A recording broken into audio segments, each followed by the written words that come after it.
ਕਿ ਮੈਂ ਥੋੜਾ ਜਿਹਾ ਪੜ੍ਹਿਆ ਤੇ ਮੈਨੂੰ ਪਤਾ ਇਹ ਚੱਲਿਆ ਕਿ ਤੁਹਾਡੇ ਜਿਹੜੇ ਆਬਾਓ ਅਜਦਾਦ ਸਨ ਉਹ ਤੇ ਕੋਈ ਹੋਰ ਕਾਰੋਬਾਰ ਕਰਦੇ ਸਨ, ਤੁਸੀਂ ਇਸ ਪਾਸੇ ਕਿਸ ਤਰ੍ਹਾਂ? ਹਾਂ, ਨਹੀਂ, ਇਹ ਗੱਲ ਬਿਲਕੁਲ ਠੀਕ ਹੈ ਤੁਹਾਡੀ। ਮੇਰਾ ਤਾਲੁਕ ਗੁਜਰਾਤ ਨਾਲ ਹੈ। ਸਹੀ।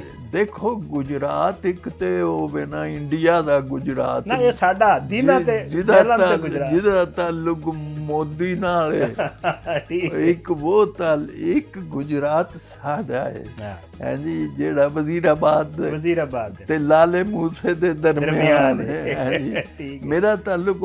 ਔਰ ਮੇਰੇ ਬਜ਼ੁਰਗ ਜਿਹੜੇ ਸਨ ਉਹ ਸਨਅਤਕਾਰ ਸਨ। ਅੱਜ ਵੀ ਮਸਮ ਜਿਹੜਾ ਤੁਸੀਂ ਪੱਖੇ ਬਿਜਲੀ ਦੇ ਸਭ ਤੋਂ ਪਹਿਲਾਂ ਉਹਨਾਂ ਬਣਾਏ ਨੇ। ਅੱਛਾ। ਮੈਂ ਉਸ ਫੈਮਿਲੀ 'ਚ ਪੈਦਾ ਹੋਇਆ ਜਿਹੜੇ ਸਨਅਤ ਸਾਜ਼ ਸਨ, ਜਿਨ੍ਹਾਂ ਪੱਖੇ ਬਿਜਲੀ ਦੇ ਬਣਾਏ, ਫੈਨ ਬਣਾਏ। ਹਾਂਜੀ, ਫੈਨ ਬਣਾਏ। ਹਾਂਜੀ। ਔਰ ਮੈਂ ਜ਼ਰਾ ਉਹ ਪੱਖੇ ਤੇ ਨਹੀਂ ਬਣਾਏ, ਕੁਝ ਹੋਰ ਤਰ੍ਹਾਂ ਦੇ ਫੈਨ ਬਣਾਏ ਨੇ ਜਿਹੜਾ ਤੁਸੀਂ ਜ਼ਿਕਰ ਕੀਤਾ। ਲੇਕਿਨ ਇਹ ਗੱਲ ਇਹ ਕਿ ਮੇਰੀ ਨਾਨੀ ਵੀ ਸ਼ਾਇਰਾ ਸਨ। ਅੱਛਾ। ਮੈਂ ਉਹ ਪੁੱਛਣਾ ਚਾਹ ਰਿਹਾ ਸੀ ਕਿ ਤੁਸੀਂ ਮੈਂ ਉਹ ਦੱਸਿਆ, ਉਹਨਾਂ ਦਾ ਨਾਂ ਸੀ ਕਰਮ ਬੀਬੀ ਔਰ ਆਜਿਜ਼ ਉਹਨਾਂ ਦਾ ਤਖੱਲੁਸ ਸੀ, ਔਰ ਉਹਨਾਂ ਦਾ ਮਜਮੂਆ ਵੀ ਸ਼ਾਇਆ ਹੋ ਚੁੱਕਾ ਹੈ। ਅੱਛਾ। ਹਾਂ, ਗੁਲੋ ਗੁਲਜ਼ਾਰ ਦੇ ਨਾਂ ਤੇ ਮਜਮੂਆ ਉਰਦੂ ਔਰ ਪੰਜਾਬੀ ਦੀ ਸ਼ਾਇਰੀ ਉਹ ਕਰਦੇ ਸਨ। ਮਾਸ਼ਾ ਅੱਲਾ, ਬਹੁਤ ਅੱਛੀ। ਅੱਛਾ, ਉਸ ਤੋਂ ਬਾਅਦ ਮੇਰੇ ਤਾਇਆ ਜੀ ਵੀ ਸ਼ਾਇਰ ਸਨ। ਅੱਛਾ। ਅਬਦੁਲ ਲਤੀਫ ਅਫਜ਼ਲ ਮਾਸ਼ਾਅੱਲਾ ਉਰਦੂ 'ਚ ਵੀ ਬਹੁਤ ਅੱਛੇ ਸ਼ੇਰ ਕਹਿੰਦੇ ਸਨ, ਔਰ ਪੰਜਾਬੀ ਵਿੱਚ ਵੀ ਬੜੇ ਸ਼ੇਰ ਕਹਿੰਦੇ। ਇਹ ਤੁਸੀਂ ਅੱਜ ਦੱਸਿਆ ਕਿ ਪਹਿਲੇ ਵੀ ਸ਼ਾਇਰ ਮੌਜੂਦ ਸਨ? ਹਾਂ, ਨਹੀਂ, ਮੇਰੀ ਫੈਮਿਲੀ 'ਚ ਮੌਜੂਦ ਸੀ। ਮੈਨੂੰ ਨਹੀਂ ਸੀ ਪਤਾ। ਮੇਰੇ ਉੱਤੇ ਮੇਰੀ ਤਾਇਆ ਜੀ ਦਾ ਵੀ ਅਸਰ ਹੈ, ਮੇਰੀ ਨਾਨੀ ਦਾ ਵੀ ਅਸਰ ਹੈ। ਮਾਸ਼ਾਅੱਲਾ। ਔਰ ਖੁਦ ਮੇਰੀ ਵਾਲਿਦਾ ਨੂੰ ਸ਼ੇਰ ਨਾਲ ਬੜੀ ਦਿਲਚਸਪੀ ਸੀ ਔਰ ਉਹ ਸ਼ਗਫ ਸੀ, ਔਰ ਉਹਨਾਂ ਦਾ ਮੁਤਾਲਾ ਬੜਾ ਵਸੀ ਸੀ। ਤੁਸੀਂ ਅੰਦਾਜ਼ਾ ਕਰੋ, ਇੱਕ ਵਾਰੀ ਨੀਲਾਮ ਘਰ ਵਿੱਚ ਤਾਰਕ ਅਜ਼ੀਜ਼ ਸਾਹਿਬ ਨੇ ਜਿੰਨੇ ਸਵਾਲ ਕੀਤੇ, ਮੇਰੀ ਵਾਲਦਾ ਨੂੰ ਉਹਨਾਂ ਦੇ ਜਵਾਬ ਆਉਂਦੇ ਸਨ, ਔਰ ਜ਼ਬਾਨ ਦੇ ਉਹ ਇੰਨੇ ਮਾਹਿਰ ਸਨ। ਇੱਕ ਦਿਨ ਉਹਨਾਂ ਮੈਨੂੰ ਪੁੱਛਿਆ, ਤੂੰ ਅੱਜ ਫੂਫੀ ਦੇ ਘਰ ਗਿਆ ਸੈਂ? ਮੈਂ ਕਿਹਾ, ਤੁਹਾਨੂੰ ਕਿਹਨੇ ਦੱਸਿਆ? ਕਹਿੰਦੇ ਨੇ, ਇਹ ਜਿਹੜਾ ਲਫ਼ਜ਼ ਬੋਲਿਆ ਇਹ ਉਹਨਾਂ ਦੇ ਘਰ ਬੋਲਿਆ ਜਾਂਦਾ। ਅੱਛਾ। ਯਾਨੀ ਉਹ ਇਤਨੀ ਜ਼ਬਾਨ ਸ਼ਨਾਸ ਸੀ।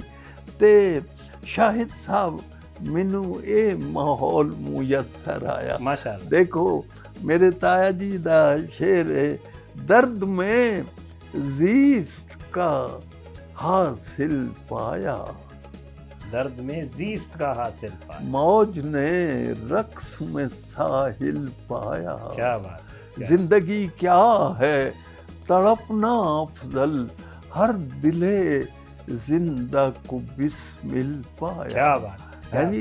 ये मेरे ताया जी ਦਾ ਸ਼ੇਰ ਹੈ।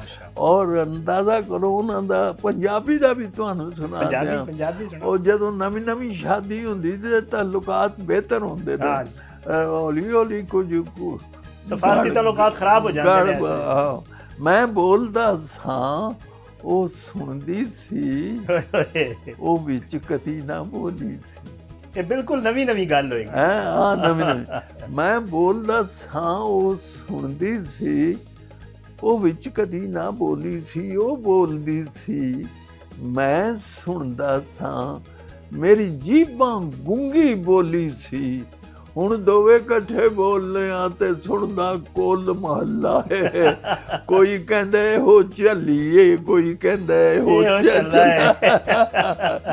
ਯਾਨੀ ਇਹ ਮੈਨੂੰ ਇਹ ਵਿਰਾਸਤ ਵਿੱਚ ਮਿਲੀ, ਸ਼ਾਇਰੀ ਵਿਰਾਸਤ ਵਿੱਚ ਮਿਲੀ। ਲੇਕਿਨ ਇਹ ਜਿਹੜਾ ਇਤਫਾਕ ਹੋ ਗਿਆ ਕਿ ਮੈਂ ਮਿਜ਼ਾਹ ਵੱਲ ਕੈਸੇ ਆਇਆ, ਇਹ ਉਹ ਸਵਾਲ ਹੈ ਜਿਹੜਾ ਤੁਸੀਂ ਨਹੀਂ ਕੀਤਾ। ਲੇਕਿਨ ਮੈਂ ਕਰਨਾ ਚਾਹ ਰਿਹਾ ਸੀ, ਮੈਂ ਉਸ ਤੋਂ ਪਹਿਲਾਂ ਕੁਝ ਹੋਰ ਵੀ ਪੁੱਛਣਾ ਚਾਹ ਰਿਹਾ। ਤੇ ਮਿਜ਼ਾਹ ਉਹ ਅੰਦਰ ਨਾ ਹੋਵੇ ਤੇ ਬਾਹਰ ਨਹੀਂ ਆ ਸਕਦਾ। ਨਹੀਂ, ਤਬੀਅਤ ਨਹੀਂ। ਔਰ ਇਹ ਉਸ ਦਿਨ ਸ਼ੁਰੂ ਹੋਇਆ। ਵੇਖੋ ਜੀ, ਈਦ ਆ ਰਹੀ ਹੈ ਤੇ ਰੋਏ ਤੇ ਹਿਲਾਲ ਦਾ ਮਸਲਾ, ਕਿ ਚੰਨ ਨਜ਼ਰ ਆਇਆ ਕਿ ਨਹੀਂ ਆਇਆ। ਹਾਂਜੀ, ਉਹ ਉਦੋਂ ਮੈਂ ਪਹਿਲਾ ਸ਼ੇਰ ਕਿਹਾ ਜਿਹੜਾ ਮਿਜ਼ਾਹੀਆ ਸੀ। ਹਾਂਜੀ, सही चांद को हाथ लगाए हैं ले हिम्मत, उनको ये धुन है कि अब जानिब मरीख बढ़े, एक हम हैं कि दिखाई न दिया चांद चांद हमें। हमें हम इसी सोच में हैं ईद पढ़े या ना न पढ़े। पढ़े। तो उथों मैनू महसूस होया कि मेरे अंदर जो है मिजा है ਮੌਜੂਦ ਹੈ। ਪਰ ਉਹਨੂੰ ਕੋਈ ਮੌਕਾ ਹੁੰਦਾ ਹੈ ਜਿਹਦੇ ਨਾਲ ਇਨਸਾਨ ਦੇ ਅੰਦਰ ਛੁਪੀਆਂ ਹੋਈਆਂ ਚੀਜ਼ਾਂ ਸਲਾਹੀਅਤਾਂ ਬਾਹਰ ਆਉਂਦੀਆਂ, ਬਾਹਰ ਨਿਕਲਣ। ਬਿਲਕੁਲ ਹਾਂਜੀ, ਫਿਰ ਮਾਸ਼ਾਅੱਲਾ ਮੈਂ ਮਿਜ਼ਾ ਲਿਖਦਾ ਹੀ ਚਲਾ ਗਿਆ। ਇਹ ਈਦ ਦਾ ਮੌਕਾ ਹੁਣ ਆ ਰਿਹਾ। ਹਾਂਜੀ, दर्जियां को बड़ा रश होता है जी। बखिया तो उससे एक भी सीधा नहीं लगा, ठीक आड़ा लगा दिया कोई तिरछा लगा दिया। टेलर की बदहवासियां मुझसे न पूछिए, उसने मेरी कमीज में नेफा लगा दिया।